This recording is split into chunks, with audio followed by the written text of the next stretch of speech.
Good evening, card community. It's RJ. It is Sunday, so it is time for the Sunday Trivia Recap.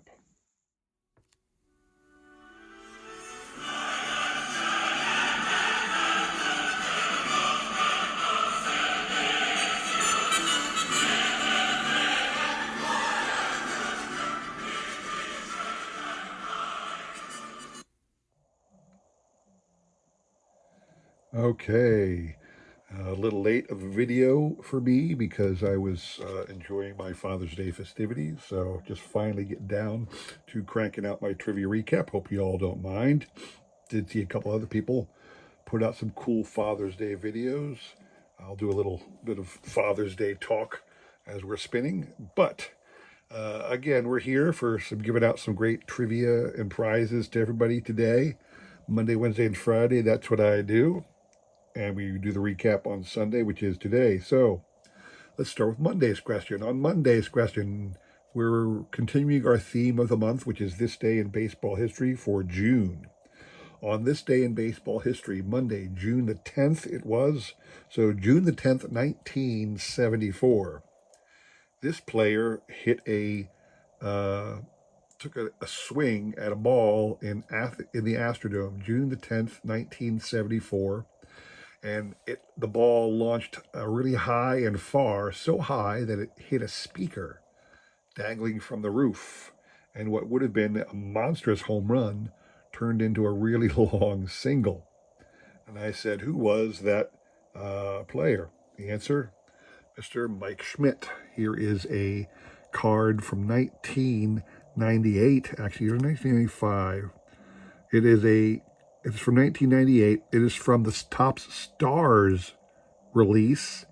They put out an insert set 5. You can see here, this is number 4 of 5, if you could read that. They put out a set of 5 rookie reprints of Hall of Famers. That included Mike, Joe Morgan, Johnny Bench, Carl Yastrzemski, and Whitey Ford. Those are the rookie cards that were included in this 5-card insert set released in Topps Stars product in 1998. So Mike Schmidt was your answer. The cards you were playing for, these 2 cards came out of 2003 Topps Gallery, the Hall of Fame edition. You'll have Willie Mays. I tried to give you a really well-known Hall of Famer and then a lesser-known Hall of Famer, so a little bit of instruction to you people who may not know all your Hall of Famers. These 2 are both Giants, so I thought that was convenient. So the individuals up here on the screen were kind enough to throw out a guess. I will say this, we did have quite a lot this time for whatever reason. It went up to 17, and a couple newbies. I like to highlight the new people to my channel, people who have thrown out guests who I've never had before. I like to single them out and spread some hobby love to them. Now, there was a card channel called FFM Cards and More. That is the name of the channel, so go check them out, send them a little love. Another individual who sent back a guess at the trivia question was a man named Robert Springs. I do not know Robert Springs by name. I am not sure if he has a channel. Robert, if you do, please reach out to me. Let me know your channel. I will shout that out next time. If anybody else out there knows who Robert is and what channel is his, put it in the comments below so everybody else can identify that person. Again, I like to send a little hobby love your way if you're taking the time to reach out to me on my trivia contest. So there you have it, everybody. So as we are wont to do, we will shuffle once and spin. For anybody new, you must hit 3 times on my channel in order to win. The reason I do that is because it stretches it out a little bit longer. There's not a lot of people here. I always thought one and done was kind of a disheartening thing. You know, you took the time to enter the contest and in one fell swoop you're out. Here, because so few people have entered, I like to do it until somebody hits 3 times. It doesn't take long and it draws out the suspense. So that's how I do it. We have shuffled once. We will now spin. Good luck to everybody on this one. Here we go. So yeah, it is Father's Day. I was paying attention to some of the posts today, and a lot of people reaching out and talking about their fathers and how their fathers affected or influenced their hobby. So let me tell you a little bit about my father. There's the good and the bad. My father was he was a sports star in high school. He was a star in at least two sports, basketball and football. He was a very tall individual. He was about 6'5" at his peak. Very, very athletic. He was a star. He was one of those guys who ruled the high school in his day. Now he went on to college, a small junior college. I should say junior college. A small local college is where he went, and he played football in that small local college. And that is when, and this is a typical story from, I imagine, thousands of high school stars. Unfortunately, he injured his knee. He was not able to continue his college football career. There was always rumblings in my family. I know my brother, who's a little older than me, likes to tell the story that my father had been scouted by what at the time was the Los Angeles Rams. I have no idea if that is true or not. I've heard lots of stories surrounding my family back in the day, and I know most of them are flat out total fibs. So I don't know how much weight I put into the stock that my father was a highly touted Rams prospect. I got to pause here. Robert Springs. Robert, you have hit 3 times, sir. Let me go down to where the count is. So right here, Robert, you have won these 2 cards. Now you are new. I have no idea who you are or what your what your mailing address is. I do have your email since you emailed me the answer, so I will reach out to you and try and get your mailing address. Congrats to you, sir, on that. We will move on to Wednesday. Wednesday's question: on this day in baseball history, June the 12th, which was Wednesday, June the 12th, 1994.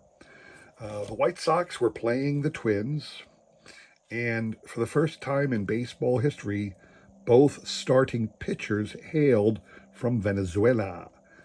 Name for me both starting pitchers. Well, the one White Sox pitcher, Wilson Alvarez, he is a veteran pitcher. I think he either had a no hitter or a perfect game in his young career. I can't recall, but he is a well. If you're a baseball fan, you know the name Wilson Alvarez for the White Sox. The other pitcher is much less known. In fact, he has very few cards. I was able to find this one, also from the 1995 Donruss. This is Carlos Pulido, Pulido. He hails from Caracas, Venezuela, while Mr. Alvarez was from Maracaibo. So these two guys were both from Venezuela and both started that game on June the 12th, 1994. First time the starting pitchers from both sides were from Venezuela. What you're playing for on this one, another monumental Hall of Famer in Mike Schmidt, and to an extent lesser known in Ed Roush, who was a prominent member of the Cincinnati Reds back in the teens and 20s. So those are the 2 cards that are up for grabs on this one. I don't believe Robert answered the second one. You can only win once a week on my channel, so if whoever wins was on the next day's trivia, I would uncheck them, but that is not the case here.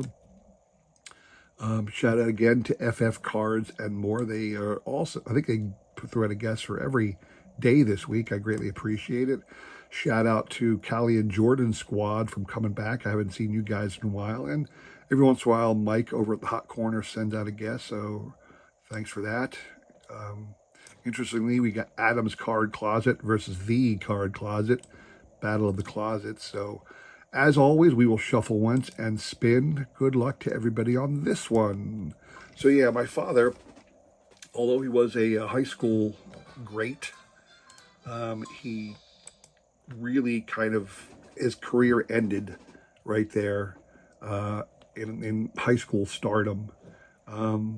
He was always a sports fan. When I was young, when me and my siblings were young, my father watched all sports. My father, this is back when ABC's Wide World of Sports was huge. The late '60s, early '70s.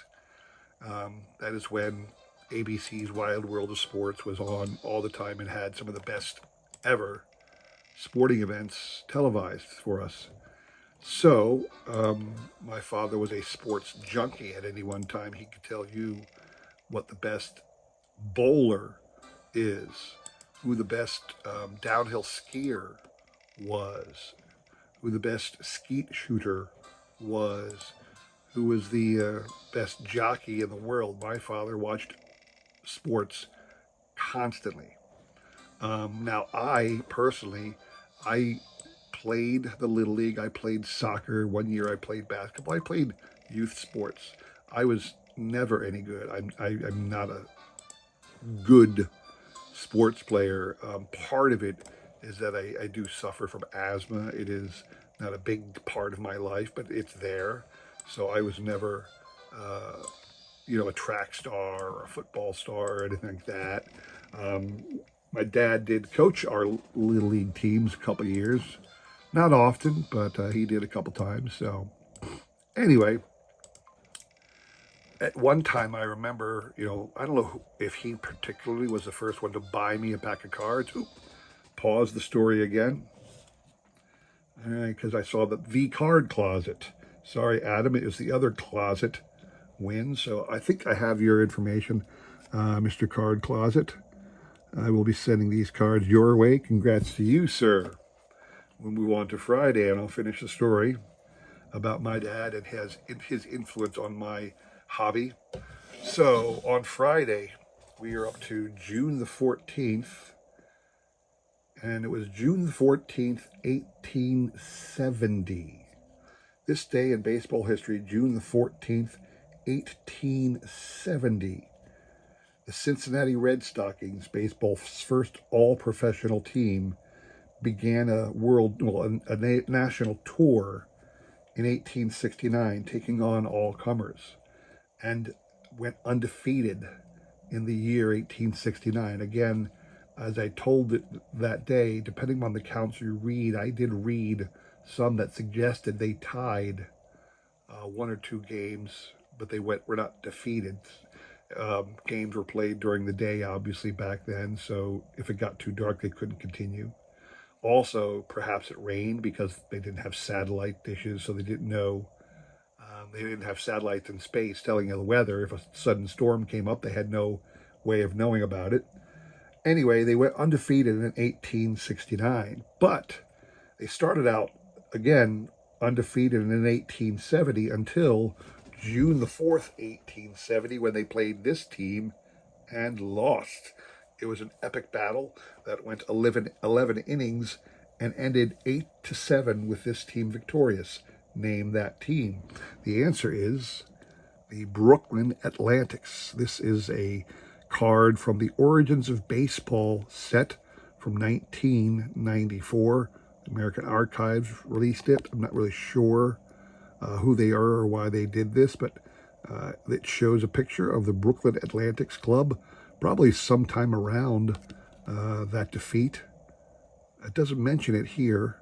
I get kind of surprised that they didn't say anything about that on the back of this card, but they were one of the early great baseball teams around Brooklyn, and they were the ones to defeat the Cincinnati Red Sox for the first time, which you're playing for. And again, two awesome, great cards of Hall of Famers, one legendary Hall of Famer in Nolan Ryan, the other a lesser-known Hall of Famer, George High Pockets Kelly, member of the Giants teams in the early 20s that won 3 straight pennants and 2 World Series. So those are the two cards you're playing for. The individuals up here on the screen were kind enough to throw out a guess. I don't believe Robert is here, but the card closet, I think, did make an appearance. No, yes. No, I don't see him on this one. So we'll run with this. We'll shuffle once and spin. There are no duplicates, so good luck to everybody on this one. So like I say, yeah, my dad, I don't either he or my mom started buying me cards, and I collected cards for several years, but I never really got, I kept all my cards, but I wasn't crazy about cards.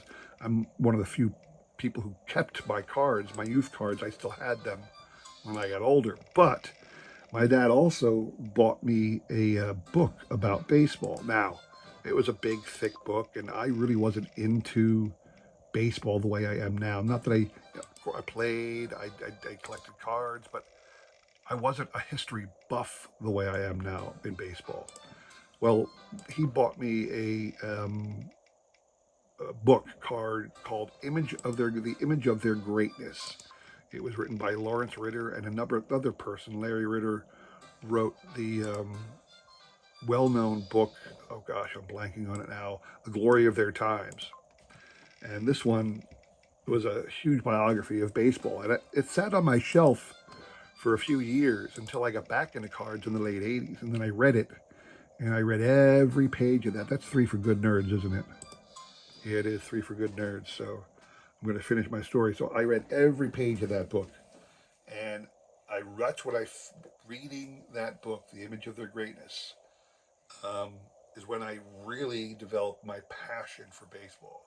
And that was my father who purchased that book for me and gave me that book that I finally read along about, right around 1990. My father has passed. Was certainly a big influence on my life and my hobby, mostly because of his love for sport. And like I said, his purchasing that particular book. I remember I went through a divorce several years ago now, but I had a large book collection at that time. I sold it all, but I held on to that book. There's a couple others I maintained as well, but I did not sell that book, and it is still a cherished part of my book collection. So that is a little bit about my father on Father's Day. Love to see the story about everybody else's father on Father's Day. Someday we'll be telling stories about how we might have influenced our kids. Unfortunately, I know that none of my kids are sports people. My youngest daughter kind of is interested in sports, but that's just because she was the youngest and she tagged along. Still to this day, she'll go with me every time I go to a baseball game, and she seems to enjoy herself, but I don't know if it's just she's enjoying her time with me. My other kids have no interest in sports, none at all. So I shan't be passing down my collection to either of them other than to sell. What are you going to do? Anyway, that's all I have for you today. Hope you enjoyed that. If you did, please consider like, subscribing, commenting, all that jazz. I really do appreciate your support. So I try my best to support everybody else in this great card community, all right? Thanks for watching. Come back again this coming week. We got more great trivia and prizes to give away, all right? Appreciate y'all. Have a great week, and take care.